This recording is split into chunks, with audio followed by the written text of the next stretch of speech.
ഇതൊരു പ്രൊമോഷൻ അല്ല, ഒരിക്കലും ഒരു പ്രൊമോഷൻ അല്ല. ഇവരുടെ ഈ ഒരു കടയോ ഇതോ സംഭവങ്ങളൊന്നും എനിക്കറിയില്ല. പക്ഷേ ഈ ഒരു കേക്ക് ഇത് മുറിക്കാൻ പോലും സമയമില്ലാതെ ഞാൻ കൈയിട്ട് വാരി തിന്നുകൊണ്ടിരിക്കുകയാണ്.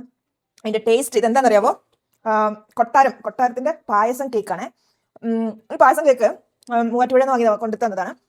അപ്പൊ എനിക്കിത് കിട്ടിയപ്പം ഞാൻ വിചാരിച്ചത് എന്തായിരിക്കും പായസം കേക്ക് എന്നൊക്കെ പറഞ്ഞത് എന്തായിരിക്കും. ഒരു വായിലോട്ട് വെച്ചപ്പോ ഉണ്ടല്ലോ, ഓഫ്, ആ ഒരു ഗീയുടെ ഫ്ലേവറും നിറച്ച് റേസിൻസും കാഷ്യൂനട്ട്സും ഒക്കെ വാരി വെതറിയിട്ടുണ്ട്. അതുകൊണ്ട് തന്നെ ഭയങ്കര ടേസ്റ്റ് ആട്ടോ.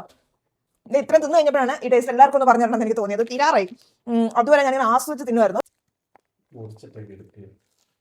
മുറിക്കാനൊന്നും സമയമില്ല, ഞാനൊരു സൂത്രം കാണിച്ചു തരാവേ. അതായത് ഇത് അവർ പോലും അറിഞ്ഞിട്ടുണ്ടല്ലോ, പക്ഷെ ഇത് കഴിച്ചു കഴിഞ്ഞപ്പോഴാണ് ഇതിന് ഇങ്ങനെ ഒരു ട്വിസ്റ്റ് കൊടുത്താൽ നന്നായിരിക്കും തന്നെ. അപ്പൊ ഞാൻ ഇതിനകത്തുനിന്ന് കുറച്ച് കേക്ക് എടുത്തു കേട്ടോ. ഈ ഒരു കേക്ക് എടുത്തിട്ട് നല്ല ഫ്രിഡ്ജിൽ നിന്ന് എടുത്ത തണുത്ത പാല് ഞാൻ ഇതിനകത്തോട്ട് ഒഴിച്ചു. എന്നിട്ട് ഞാൻ ഇതിനകത്ത് ഈ കേക്ക് ഇങ്ങനെ ഇതിനകത്ത് നന്നായിട്ട് മിക്സ് ചെയ്തു.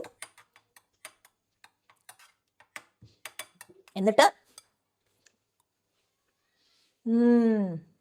നമ്മുടെ ട്രസ്ലെച്ചസ് ഇല്ലേ, അതിൻ്റെ ഒരു ഫ്ലേവർ, ആ നട്ട്സും ആ ഒരു ഗീയുടെ ഫ്ലേവറും ആ ഒരു വനില ഫ്ലേവറും ഒക്കെ കൂടെ വന്നിട്ട് ഇതിനകത്തുണ്ടല്ലോ. എൻ്റെ കയ്യിൽ മിൽക്ക് മെയ്ഡ് ഇല്ല, ഈ പാലും കുറച്ച് മിൽക്ക് മെയ്ഡും ഒരു കുറച്ച് ഗീയും കൂടെ ഒഴിച്ചോണ്ടല്ലോ, ഓഫ്, ഇത് വേറൊരു സംഭവമായിരിക്കും. ഒരു അടിപൊളി ഡെസേർട്ട് ആക്കാൻ പറ്റും കേട്ടോ ഇത്. അപ്പം ഞാൻ പറയുന്നത് ഈ ഒരു കേക്ക് മേടിച്ചിട്ട് ഇങ്ങനെ ചെറിയ മാറ്റങ്ങളൊക്കെ വരുത്തി നമുക്കൊരു അടിപൊളി ഡെസേർട്ട് ആക്കി എടുക്കാം. അപ്പോൾ ഈ വീഡിയോ കാണുന്നവർ ഈ കേക്ക് എന്തായാലും ട്രൈ ചെയ്യാം. ഇത് കേക്ക് ട്രൈ ചെയ്യാൻ മാത്രമല്ല, ഈ കൊട്ടാരം ബേക്കേഴ്സ് ഒന്ന് അയച്ചു കൊടുത്തിട്ട് എൻ്റെ വലിയ താങ്ക്സ് പറഞ്ഞേക്കാം. എൻ്റെ ഓണം സ്പെഷ്യൽ ഡെസേർട്ട് ഇതായിരുന്നു. ഞാൻ പായസം പോലും കുടിക്കാതെ ഈ സാധനം തിന്നുകൊണ്ടിരിക്കുന്നത്. അപ്പോൾ ബൈ.